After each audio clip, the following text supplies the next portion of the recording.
Indian market को लेकर लोगों में अब काफी डर और एंग्जाइटी का माहौल बन चुका है। सबकी नजर इस बात पर टिकी हुई है कि रुपया यूएस डॉलर के मुकाबले 100 के करीब पहुंच रहा है और लोगों को लग रहा है कि 2020 क्रैश जैसा बड़ा मार्केट करेक्शन अब आने वाला है। लेकिन अक्सर शॉर्ट टर्म रिएक्शंस एक बड़े हिस्टोरिकल ट्रेंड को छुपा देते हैं। शॉर्ट टर्म करेंसी वॉलेटिलिटी भले ही हेडलाइंस बनाती हो, लेकिन कई बार ये मूवमेंट्स हमारी इकोनॉमी की असली ग्रोथ को छुपा देती हैं। उदाहरण के लिए निफ्टी 50 को देखिए।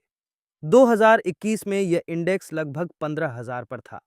आज अनसर्टेनिटी के माहौल के बावजूद यह बढ़कर लगभग 23,000 तक पहुंच चुका है। अगर आगे कोई बड़ा मार्केट करेक्शन भी आता है, तब भी मार्केट शायद 2021 के लेवल से काफी ऊपर ही रहेगा। वर्स्ट केस सिनेरियो उस समय क्राइसिस जैसा महसूस हो सकता है, लेकिन मार्केट का ओवरऑल साइज फिर भी कुछ साल पहले की तुलना में काफी बड़ा होगा। हिस्टोरिकल डेटा एक दिलचस्प ट्रेंड दिखाता है। जिन वर्षों में रुपी 10% या उससे ज्यादा डिप्रिशिएट हुआ है, उन वर्षों के बाद अगले 12 महीनों में स्टॉक मार्केट ने अक्सर मजबूत रिटर्न्स दिए हैं। करेंसी डिवैल्यूएशन और इक्विटी मार्केट के संबंध को समझने के लिए हमें पड़ोसी देशों के मार्केट्स को भी देखना होगा, जहां एक्सट्रीम करेंसी शिफ्ट्स देखने को मिले हैं। 2021 से 2023 के बीच पाकिस्तानी रुपये ने डॉलर के मुकाबले अपनी लगभग आधी वैल्यू खो दी थी। ये 150 से गिरकर 300 के ऊपर पहुंच गया था। शुरुआत में वहां का मार्केट गिरा, लेकिन जैसे ही करेंसी स्टेबलाइज हुई, कराची 100 इंडेक्स 40,000 से बढ़कर 1,80,000 पॉइंट्स के ऊपर पहुंच गया। भारत की इकोनॉमी निश्चित रूप से एक फ्रंटियर मार्केट से अलग है, लेकिन यह उदाहरण एक बड़े मैकेनिज्म को समझाता है। वीक करेंसी धीरे धीरे ग्लोबल इन्वेस्टर्स के लिए पूरे स्टॉक एक्सचेंज को रिवैल्यू कर देती है। भारत की करेंसी वैल्यू का सीधा संबंध उसकी एनर्जी रिक्वायरमेंट से है। भारत अपना 80% से ज्यादा क्रूड ऑयल इंपोर्ट करता है, इसलिए हमारी इकोनॉमी ग्लोबल एनर्जी मार्केट के प्रति काफी सेंसिटिव है। इस बड़े ऑयल इंपोर्ट का भुगतान यूएस डॉलर में करना पड़ता है। इसलिए जब ग्लोबल ऑयल प्राइसेस बढ़ते हैं, तब भारत को अपनी बेसिक इंफ्रास्ट्रक्चर को चलाने के लिए ज्यादा फॉरेन करेंसी खर्च करनी पड़ती है। मिडल ईस्ट में जियोपॉलिटिकल टेंशन, खासकर स्ट्रेट ऑफ हॉर्मुज के आसपास ऑयल सप्लाई रूट्स को प्रभावित करती है। इससे एनर्जी प्राइसेस में प्रीमियम जुड़ जाता है, भले ही एक्चुअल ग्लोबल सप्लाई पर्याप्त हो। ये स्थिति यूएस इकॉनमी को फायदा पहुंचाती है, क्योंकि अमेरिका एक मेजर ऑयल प्रोड्यूसर भी है और उसके पास ग्लोबल रिजर्व करेंसी यानी डॉलर भी है। इंटरनेशनल कॉन्फ्लिक्ट्स के समय यूएस एनर्जी एक्सपोर्ट्स और डॉलर दोनों की डिमांड बढ़ जाती है, लेकिन भारत के लिए इसका असर उल्टा होता है। राइजिंग इंपोर्ट्स को संभालने के लिए सरकार को अपने डॉलर रिजर्व्स तेजी से खर्च करने पड़ते हैं। यहीं से एक चेन रिएक्शन शुरू होता है।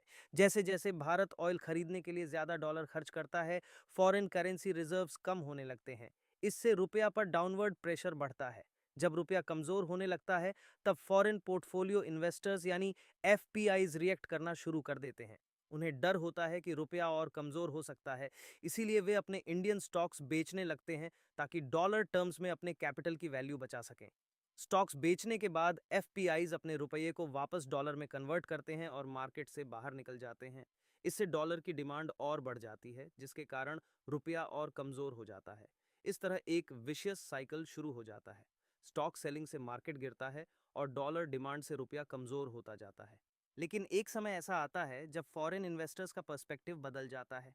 डॉलर रखने वाले इन्वेस्टर्स को इंडियन मार्केट अचानक बहुत अट्रैक्टिव लगने लगता है, क्योंकि रूपी कमजोर हो चुका होता है और स्टॉक प्राइसेस भी गिर चुके होते हैं। इसलिए डॉलर की परचेसिंग पावर काफी बढ़ जाती है।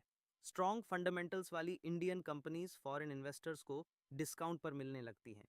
हिस्ट्री बताती है कि जब यह डिस्काउंट काफी अट्रैक्टिव हो जाता है, तब फॉरेन कैपिटल दोबारा मार्केट में लौटता है।